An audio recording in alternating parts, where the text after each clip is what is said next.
Welcome back to another podcast episode. I'm your host, Darryl Wingfield, and I was just reading about something interesting not too long ago, and it was talking about, uh, I was learning about cultural globalization. Globalization. I gotta say that freaking slow, but yeah, it was very interesting, and pretty much, um, cultural globalization is like the interconnection of pretty much everything now from I guess a cultural standpoint.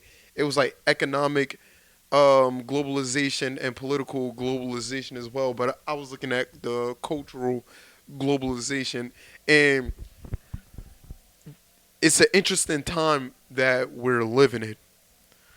Never was a time in history where the whole entire world can instantly message each other and communicate with each other. You had things back in the day like the what is it? The Silk Road with like China and India, where those like trade routes where they would trade like goods, spices, animals, jewelry, things that they didn't commonly see in their land and wasn't traded amongst them and their people. But that started opening up literally the whole entire world for both sides. This is like one small little thing. And when one of the first people started, sailing Atlantic Sea,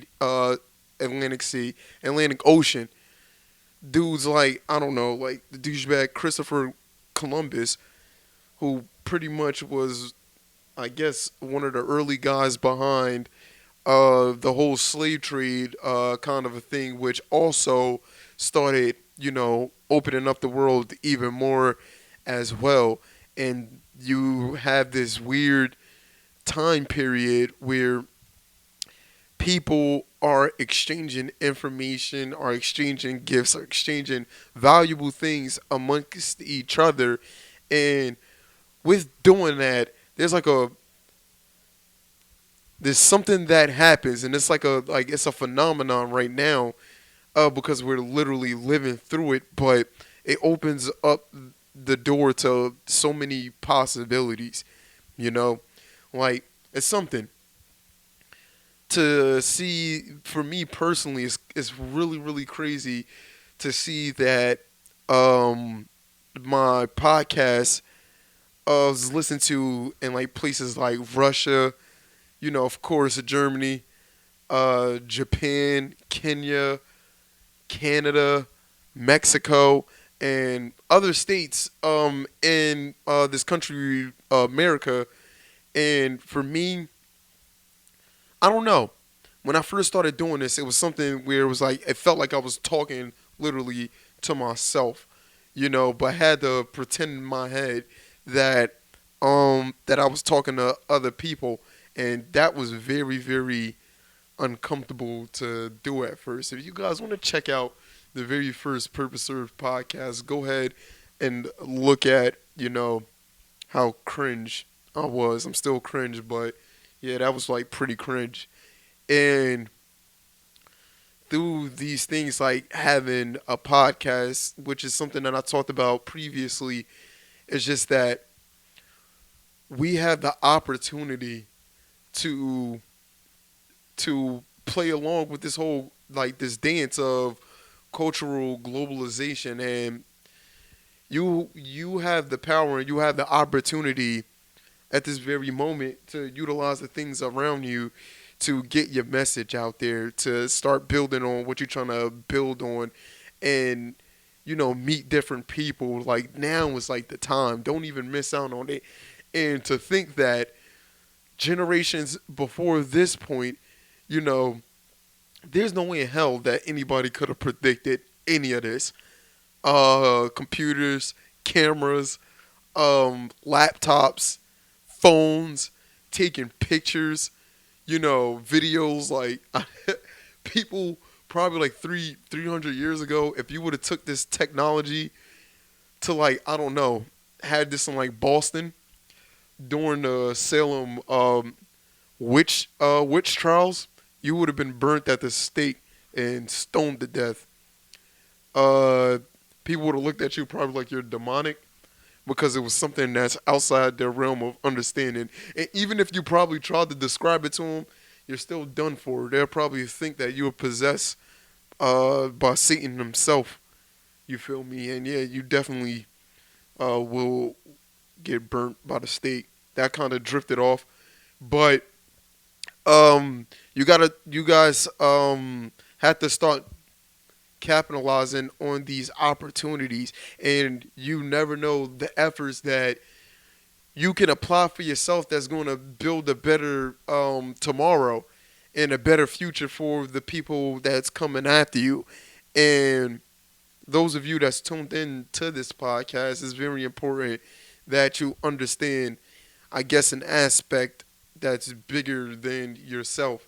And constantly, I guess for me, looking at the pattern of cultural globalization is just that people take a liking to other things that they don't normally see. Like, for example, I don't personally listen to K-pop, but that's like I guess, a big deal in the states. Like people here listen to it, and it originates from Korea, which pop music originated from here.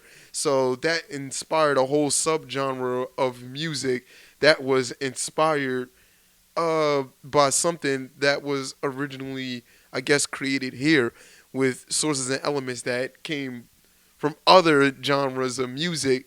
But the fact that from the United States to Korea, you can simply, listen to artists and get exposure to different talents and different people that's living in places that you most likely won't ever travel to a day in your life. But that doesn't mean that it's still not out there, and that doesn't mean that you can't make a difference towards the life around you and this planet in itself. We have we have abundance of power at our disposal that I feel as though due to people not recognize it, it goes to the wayside and it gets wasted, you know.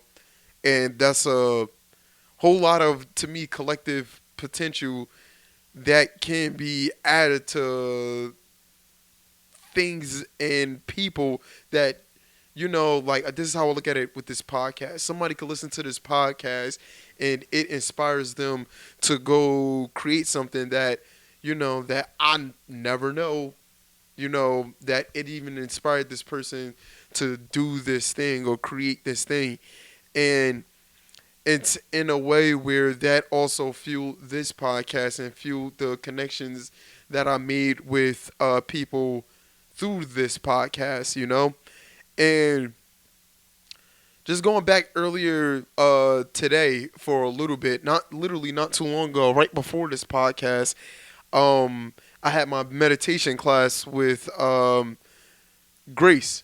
We do the practices, every Tuesday at 6 o'clock, who was previously on this podcast. I probably said that already. But we was dealing with the anger.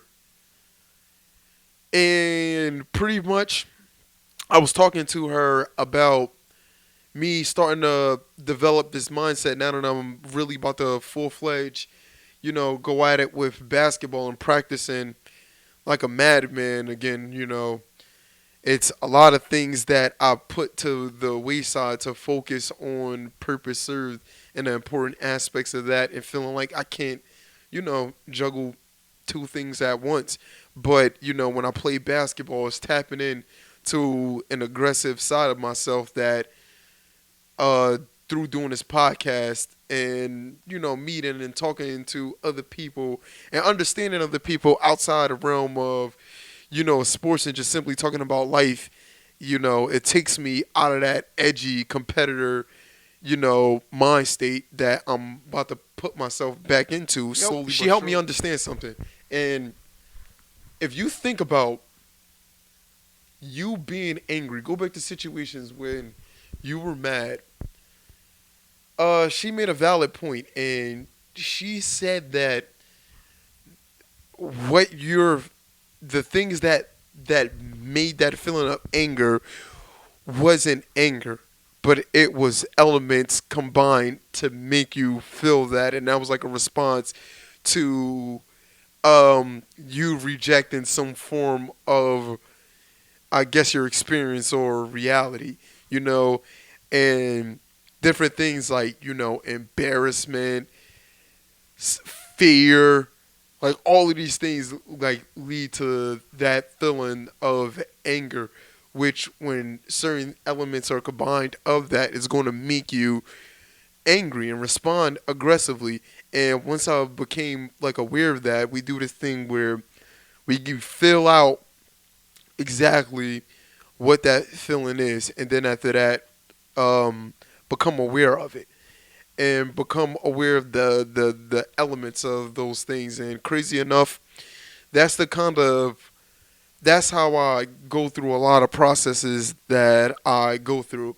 I first um, understand, recognize what it is, and then try to understand the key components of what makes this thing this thing. Because when you separate them, it's oftentimes not exactly that thing, And it's two examples that I'm gonna bring up, and it's gonna be first of podcasts and of course basketball. The first one is simply the aspect of having a podcast.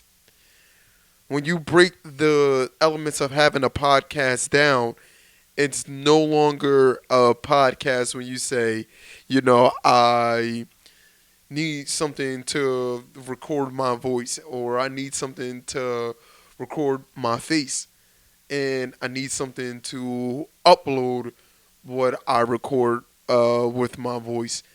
And when you put those combinations of things together, that's what make it a podcast. That's like, I guess, a more lighter side to the elements when talking about dealing with anger. And basketball, that was something like for me when I first started playing this game.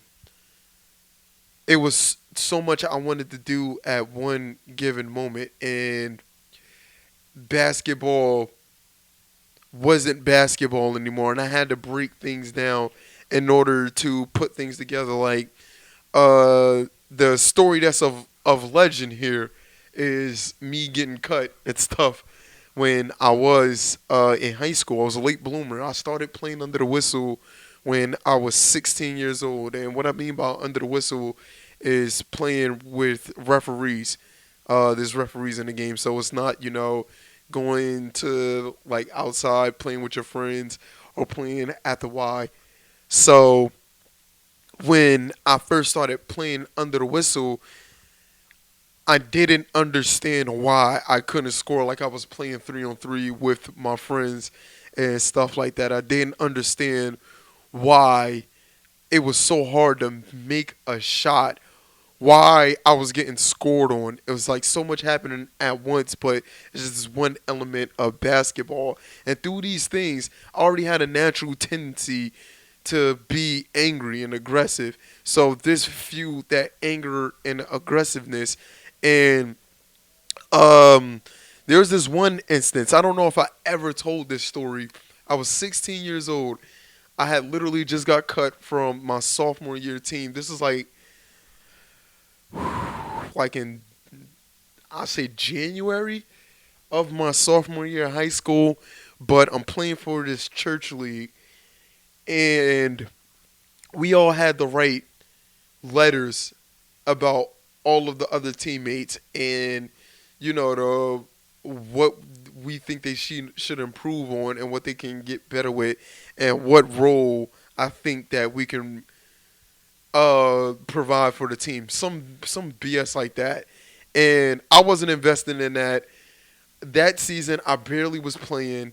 I'm getting like 2 points a game, 6 points here, four. Nothing crazy. I think the most points I scored that season was 8 points. I think I had two threes and a layup. But um, when we at halftime, I remember the coach saying that if you didn't write a letter for the team, you're not playing. And I was literally the only person. So by halftime, the people that didn't write the letter was like writing it, and I remember a couple of people saying like, "Daryl, just write the letter," and I'm like, "Yo, I'm not writing like anything. Nobody better not tell me like I'm writing anything and I'm playing, you know." And I think I had to pay for that season. Well, not me. My mom actually paid for it, but I remember after that, I was sitting there and I went up to him because I was on the bench for a little bit. It's the third quarter. I walked up to them and I was like, "Put me in the game." And he said, "I'm not putting you in the game. You didn't write the letter." So I'm like, "If you're not putting me in the game, give me my money back." And he said that I ain't giving you your money back or nothing. So I literally got in his face, and I was like, "You better give me my money back, or it's going to be a problem." And he ended up giving me back the half that I paid for. My mom paid for. It wasn't even the whole entire thing. And he told me to get out the gym. And I was like, okay, I don't care. I don't need, I wasn't playing anyway, you know. And I remember that walk home. It was freezing cold, and it was very similar to the walk that I had, that a couple of months previous to that moment of when I got cut from the team. I always found myself walking um, around this time, and when I was like reflecting on that moment, the more I was thinking about it, the angrier I was getting. And then eventually I ended up going home and I told my mom about it. And I thought that she was going to side with me. And she actually didn't. She was pretty upset about what I did. And that was typically her response to a lot of things that I did, because of I often, reacted out of anger. I was always angry and I responded. So, and fast forward, crazy enough, 2 years later, I got put in literally the same exact situation. I got cut my senior year for some odd reason. I still don't know to this day. He told me I was uncoachable, but I don't know. I quit that summer, the team. Um, that's another story for another day, I guess. But a couple of months later, I found myself in the same exact situation, playing for the same exact coach. And this time around, I was a fairly confident basketball player. Um, I had proved myself uh, to others around me, but most importantly to myself, that I was capable with playing on that level. And not only that, being better than people on that level. That was definitely one of my sources of motivation. I was I was geared towards being better than other people because, like, of course, like I told you guys that uh people didn't believe in me, and my whole thing was literally to prove them wrong. And that's the kind of work ethic I carried with me when I went about practicing and going into games. It was very like I had a chip on my shoulder, and anger was attributed to that, and it allowed me to respond aggressively on the court. So when opportunities wasn't given to me, I was able to make my own way and force my own situation and force my own fate upon myself, without being timid and scared. And that carried over through time, but in high school these was the early opportunities. And that season with that same coach is just that, that was one of the first that coach um blessed me with the confidence and opportunity to display my confidence and express my confidence and show what I was made of. And like Like I said, it was probably was insignificant to him, but that was very, very important for me, and it was a very vital point in my life.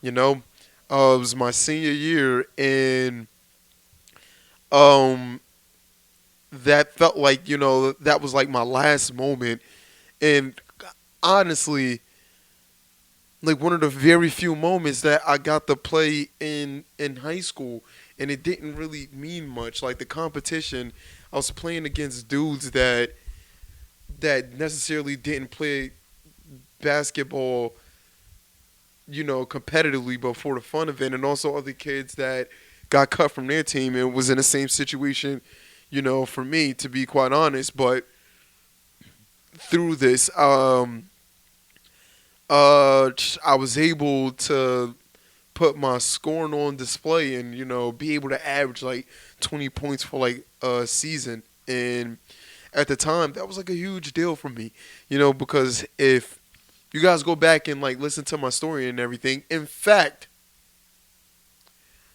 the description is in down below. If you want to see my basketball journey for what it actually was, click the journey, and that's pretty much talking about how I started pre-reserved and my basketball career and what led to me playing overseas and other places. But all in all, these situations progressively, moving forward, you know, fueled my aggressiveness and my anger, but I learned how to channel it in a way where I can direct it towards something, but also at this very moment, through Greece, it's one of those things where I can take a step back and observe it and be aware of it for what it is. So when it arises again, I kind of know what's going on. I got those elements around. And through this podcast, um, let me give an overview of the point that I was gonna make. Which is like through basketball and during that time period, I learned how to break my game down at the very at the rudiment level of how to pick my spots and score. Practice on moves that I'm not just going in the game and just doing anything and playing basketball, but by breaking down, shooting free throws, and when I'm tired, and shooting wide open jumpers and making them shooting off the dribble, like these different things that definitely attributed in the future towards my growth and development to be able to really get good at playing basketball. A lot of times, if you want to get good at something, you got to break it down into different elements and components to be able to put it together. Function, huge thing, that the concept that I always talk about. Literally, you wouldn't be able to read and write if you did not know, the different alphabets and the simple arrangement of those alphabets that make words and sentences that allows you to communicate. But we are living in an age where I was able to find someone like Grace to help me practice mindfulness, which has definitely been helping me communicate better and understand what I'm going through better, and also help me understand what you guys are going through better, and the people that's around me too. That through these channels, such as social media, text messages, phone calls, like this stuff is fairly new to us as human beings. 3,000 years ago, this was not a thing. This is not a thing. People were like building pyramids in Egypt without even knowing that there was like, think about how crazy this is.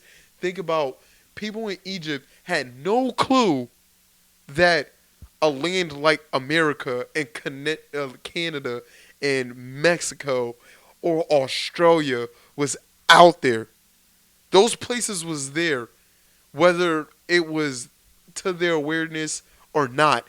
And they got a limited perspective on honestly their life, and their technology was limited, their communication was limited, their transportation was limited due to the fact of them not knowing what was going on outside of, but their perspective was very limited due to the fact of the resources and the tools and the technology that was around them. It was very, very restricted. And it not only goes for them, but think about everybody that was living on this planet 3,000 years ago that was living their life just as the Egyptians was when going about building these great monuments and stuff like that, and this crazy architecture, which is kind of crazy. Like not even a slice, like a thin like sheet of paper can fit in the crevices of like the Great Pyramids, and like that the science and technology on whatever, it was so freaking precise. It was very, very interesting to, like, I guess learn about. It's crazy. Without them lacking the resources that we have now, it's like, what were they using to help them do that? Was it better than some of the stuff? Well, it can't be. That's very subjective for me to say that. But all in all, like I said, we have access to so much information. People are constantly putting stuff out there to teach other people, asking for help with projects and other things. Like people, you could find jobs online. It's so many things that if you use the stuff that we have like the right way, you will be limitless. You already are limitless, but it takes you recognizing that first, and of course it takes a great deal of confidence. But through these same elements of through cultural globalization, it's just that you can recognize by watching other people, such as me, literally me, of me constantly telling you guys, the ups and downs that I, experience for myself to better, help any other people that's going through similar things or find this relatable, you know? And I don't know how that's going to help the people that's listening and you guys that's showing support constantly, but it feels like it's something that I need to do. And if you do have that feeling, ask yourself what's holding you back from pursuing whatever it is that's trying to get you to go there, and be aware to it. But don't let it stop you. And just like, me talking about the mindfulness practice that I had earlier with Grace, break down those elements to see what they are and see them for um what it is, and move accordingly. Move accordingly. Don't sit still. Don't constantly ponder. Don't constantly think. It's some dude named Seth Godin, and I was listening to him on this guy's show called Behind the Brand, and he was talking about the practice, and it's similar to the concept that I talk about on this podcast with the art of just showing up and doing the work, And sometimes you never really know what's to come out of the certain things that you do, but it's important that you simply do it. Don't think about it. Don't hold off to it. Don't put it towards the future or tomorrow, because you don't know if you even have that tomorrow. And that's the God honest truth. We're not blessed with an infinite timeline. That shit ends, realistically within 100 years. And 100 years is not that long of a time. And for me personally, just thinking about something that I constantly think about is literally, I talk about it on this podcast, fairly touched on it earlier in this podcast. It's just 100 years ago, in this country, for my people as black people, it was very, very different than what it currently is now. You know, it's almost night and day. And I'm granted with opportunities that a lot of my predecessors and the people that came before me literally would die for. They would choose death for, and they would give anything for their kids to have that opportunity. But as time goes on, within that span of 100 years, which, like, 3, 4 generations can start. And from the very start of that first generation all the way up to the fourth generation, a lot of things change, you know. And we're in the midst of that right now. Seize the moment, man. Take advantage of the opportunity. And I'm going to constantly say these things when I want my voice to be in your head when you you get presented with the opportunity, or you look at things, you kind of hesitant towards it. I want that feeling of like, I'm gonna do it. I'm gonna go towards it. I'm not even gonna think about it. Something in me just made me just do it. That's what I want for you guys, and it's gonna be rewarding after the fact. And when I mean after the fact, there's gonna be a delay on when you receive that gratification that this actually works. And I'm really big on processes and the maturation of you taking the right actions every single day. And through these channels of YouTube, Google, the internet, you can find a solid foundation for yourself and apply it and learn from others, connect with others, ask others for help. And like I said, people are looking for it as well through these avenues. It's just your perspective and how you simply see it. And speaking of the practice, this is like day two of me randomly saying yesterday that I was going to do a couple of podcasts straight, do for me feeling like I owe it to you guys.